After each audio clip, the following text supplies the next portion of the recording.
Hello everybody, Sylvana Candela here, and I am here with you today with my little buddy number 4.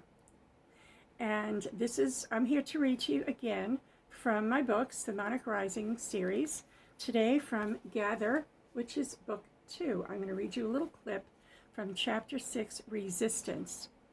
And basically, the lords and ladies have, from the upper class, the upper crust they're called, who are of the ruling class, are not all on board with the evil agenda that the upper class has perpetrated against the people.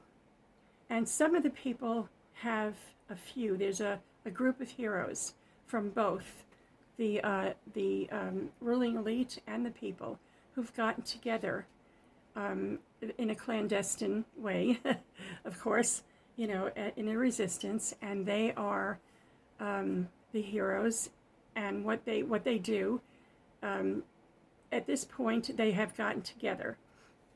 What I'm going to read to you from this book, and they're having a secret meeting out on the beach where they figure it's safe. Okay, so I am going to read to you a little passage here. And okay, as the two High Lords and High Lady are laying out their plans, nobody sees what is going on above their heads, on a beach cliff directly overlooking their gathering.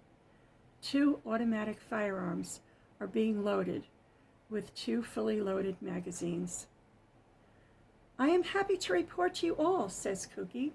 He's one of the lords, that's basically the main hero of the story, "that I have found a way of neutralizing the neurotoxins that are on their way to the center coffee houses throughout one world.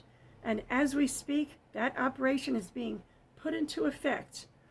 This is one of the ways that they're trying to numb and dumb the population. Everyone stands up and starts to cheer. "Bravo, bless you, thank you, brother." With the crowd standing, they become easy targets for Lord Kenny, looking down on them from the cliff.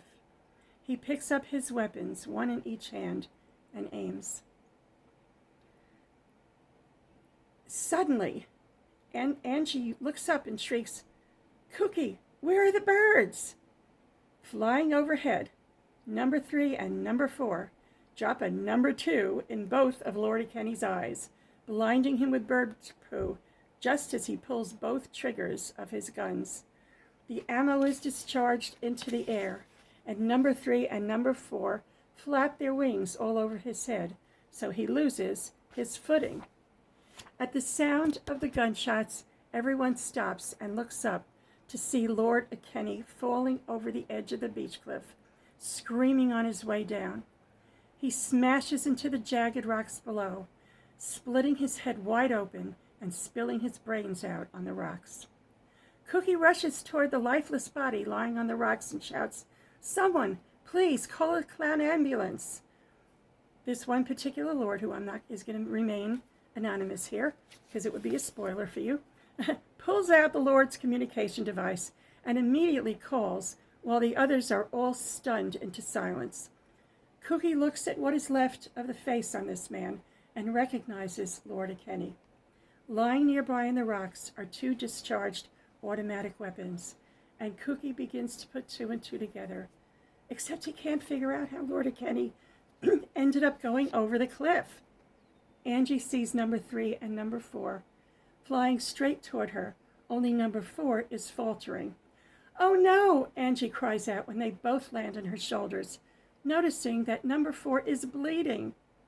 Moments later, the cloud ambulance shows up, and Angie shouts out to the overseer paramedic, getting out of the vehicle, "Over here, quick, she's bleeding." And all eyes turn towards her. When Cookie hears bleeding from Angie, he flies into a panic and races back to her. "Angie is okay," Li-Ling shouts to Cookie. "It is number 4. Li-Ling has already heard the pigeons cry and intuits what has happened to them. She says to the crowd, "The pigeons have just saved our lives. They saw the man on the cliff up there, about to fire on us, and they were able to throw him off balance, so he tumbled over the edge." "But who would want to kill us?" Lady Neely says. Yes, says Lord Jackson. Who is that man? It is, or rather was, Lord Kenny, says Cookie sadly. Without giving Kenny another thought, they all turn away from their would-be executioner and turn instead to the two heroes who just saved their lives. Now 39 lords and ladies and Angie care about only one thing, saving the life of a little pigeon, number 4. I hope you liked that reading today, and you see a little bit more of the different heroes of Dystopia of the Monarch Rising series.